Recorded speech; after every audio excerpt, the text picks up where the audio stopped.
Monsieur, bonjour, ravi de vous retrouver. Bienvenue à cette nouvelle édition de notre programme Autour du monde concernant notre continent, l'Afrique.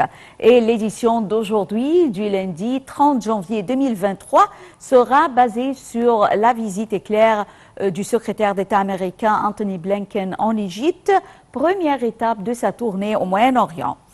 Et commençons par la coopération militaire constitue depuis 1979 l'un des fondements des relations égypto-américaines.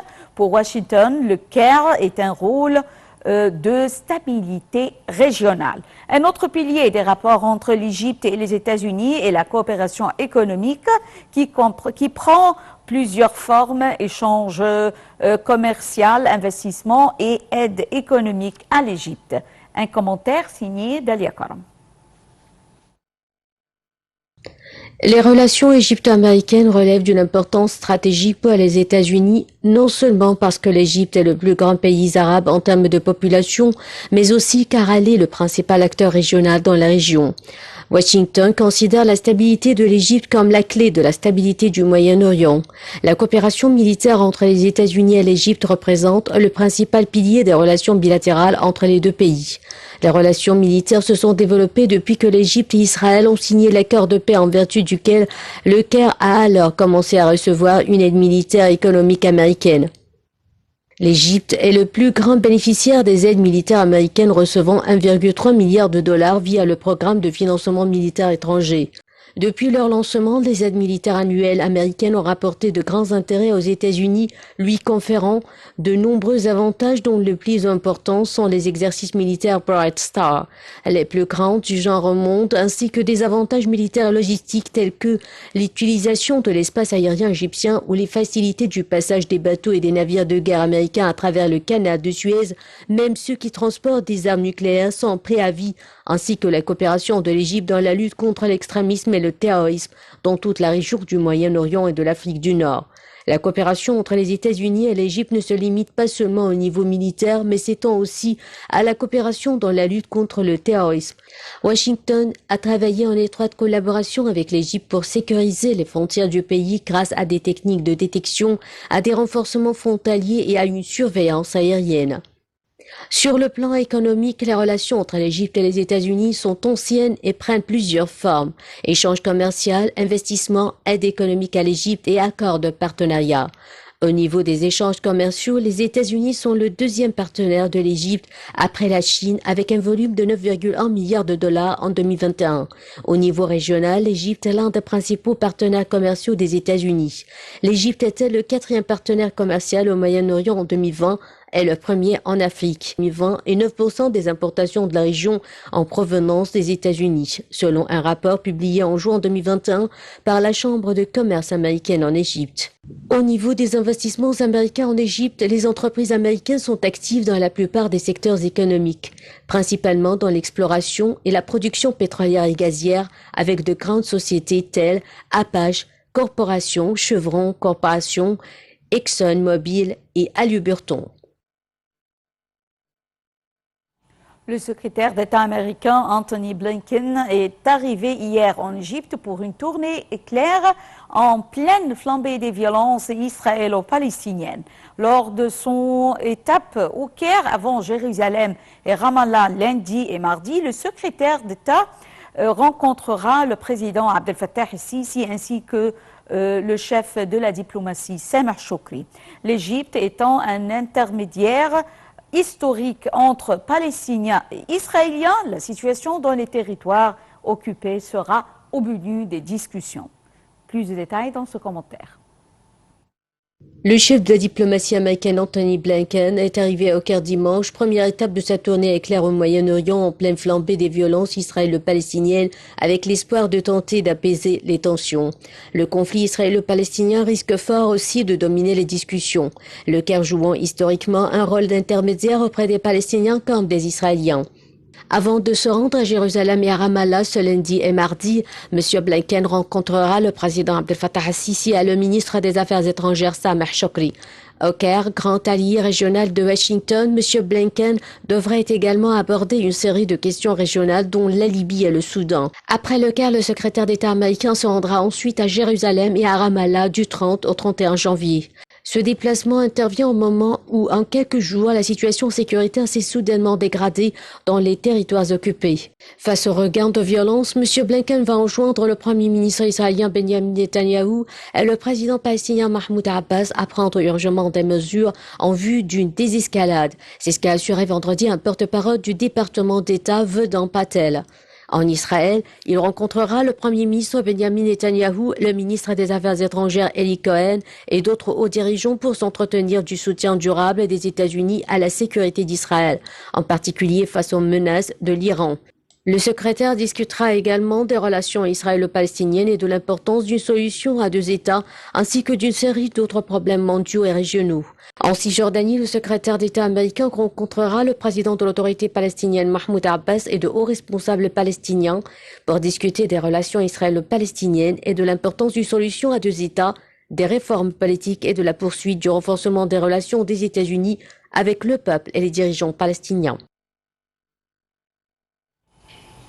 J'ai le plaisir d'avoir avec moi en ligne maintenant Dr Raouf Ghafar, analyste politique qui va nous jeter la lumière sur la visite du secrétaire d'État américain Anthony Blinken en Égypte. Première tournée, première étape de sa tournée au Moyen-Orient. Bonjour Dr Raouf Ghafar. Bonjour. Tout d'abord, que signifie la visite actuellement du secrétaire d'État américain Anthony Blinken en Égypte? Bon, les relations égypto-américaines sont des relations solides et très distinguées, stratégiques. Et c'est justement dans ce contexte que le chef de la diplomatie américaine est en visite en Égypte pour confirmer cette relation stratégique et ce partenariat, disons, important et pour l'Amérique et pour l'Égypte. D'un côté, sur le plan politique. Certainement, ça tombe bien avec les escalations qui ont eu lieu malheureusement dernièrement dans l'État palestinien, et ça demande une intervention vraiment rapide de la part de l'Égypte. L'Amérique sait que l'Égypte joue le rôle le plus important dans ce conflit, si je peux l'appeler, et que ce sont les efforts égyptiens qui ont pu calmer les choses et qui peuvent toujours intervenir pour que la situation entre l'État israélien et l'État palestinien devient meilleur. Il a commencé par l'Égypte. Justement, il s'est entretenu avec les jeunes gens égyptiens en donnant une importance à la jeunesse, parce que 60% de l'Égypte sont jeunes et que le futur, c'est le temps de ces jeunes qui vont gérer leur pays dans quelques années. Donc, il était très important d'écouter ce qu'ils ont à dire à propos de leur point de vue sur le futur de leur... Je pense qu'ils discutent généralement avec les jeunes gens le futur de ces relations qui vont continuer. Selon ce qu'il a dit, c'est une chose continue, c'est une chose qui va rester... ça a commencé depuis 50 ans et ça va continuer encore 50 ans. Oui. Monsieur Dr Raouf Ghafar, quelle est la place, ou plutôt la position de l'Égypte dans les yeux des États-Unis actuellement? L'Égypte, c'est un pays pivotal dans la région, c'est-à-dire sur le plan africain, sur le plan arabe, sur le plan Moyen-Orient. Ça représente un pays très important. relations stratégiques existent entre l'Amérique et l'Égypte pour le meilleur intérêt de l'Amérique.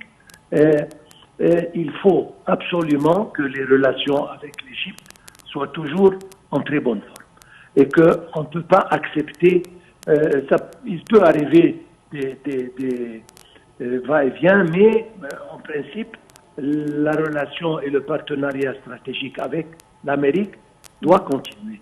Et ça, c'est la conviction de l'Amérique. Donc l'Égypte représente pour l'Amérique un partenaire très important qui peut jouer un rôle excessivement positif dans la région. Ouais. Au cours de sa visite, le secrétaire d'État américain, Anthony Blinken, doit rencontrer le ministre des Affaires étrangères, Sameh Shoukry, et un certain nombre de hauts responsables. Quels seront, selon vous, les sujets abordés lors de cette rencontre?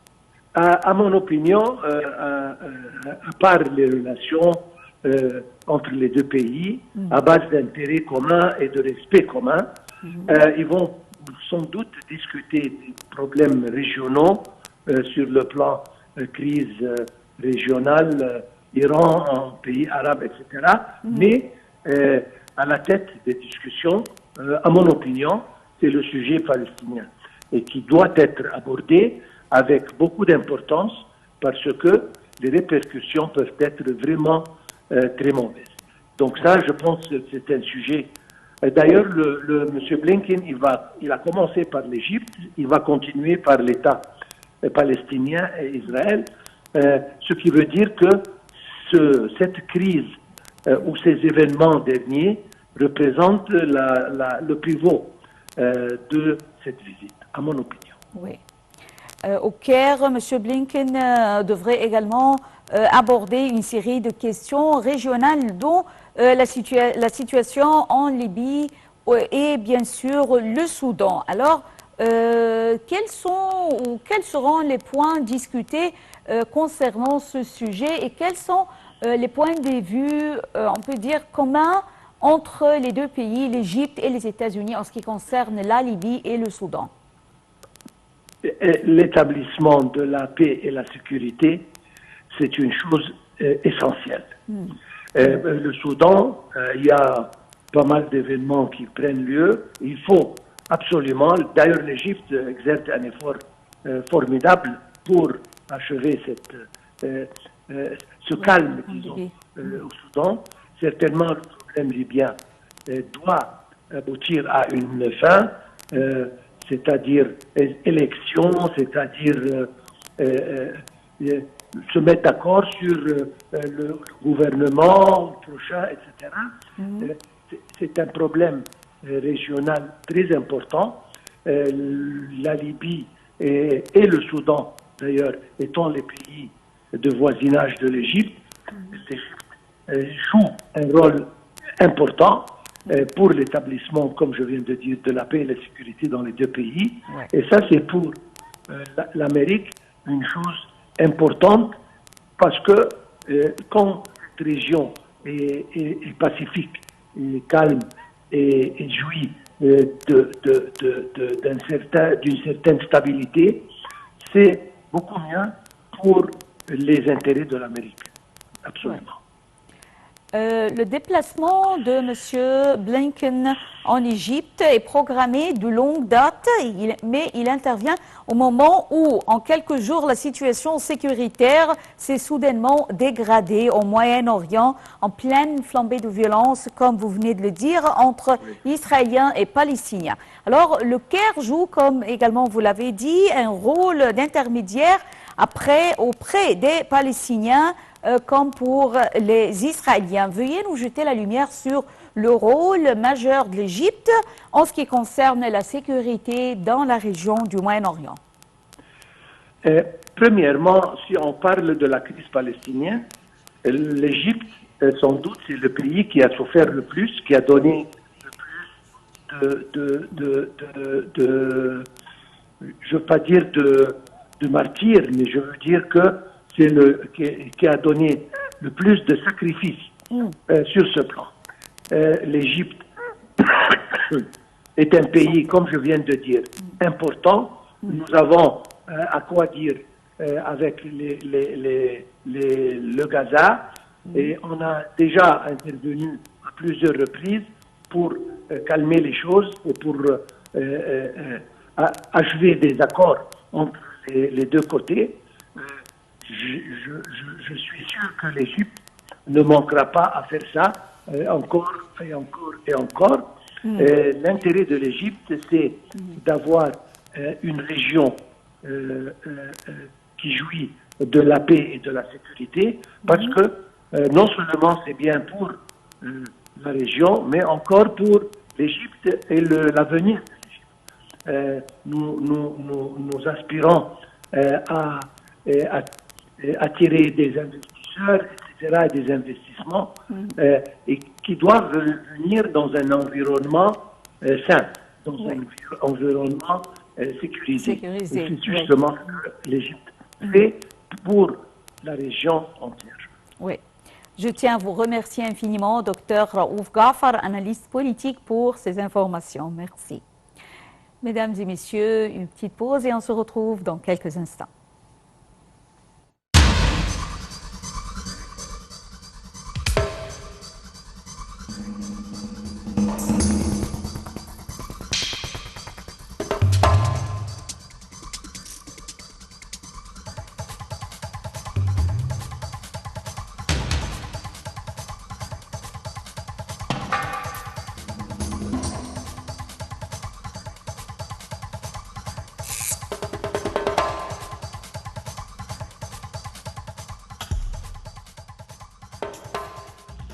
Changeons un peu de sujet avec l'Angola. Alors, le premier centre de contrôle des satellites angolais a été inauguré par le président João Lourenço à Luanda. Un commentaire.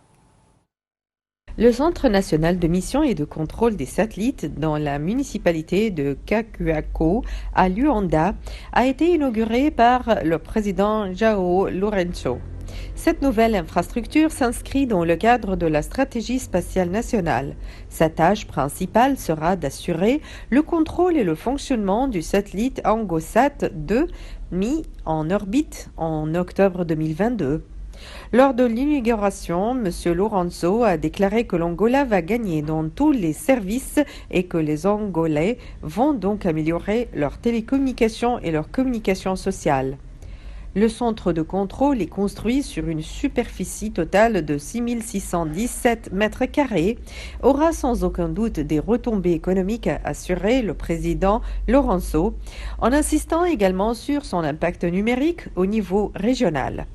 Selon le directeur adjoint de l'Office de gestion de l'espace, Vania Pereira, le centre produira et gérera les opérations de tous les satellites angolais. Vania Pereira a également avancé que le centre a été établi sur la base de normes internationales et qu'il est prêt à gérer ANGOSat 2 et d'autres satellites.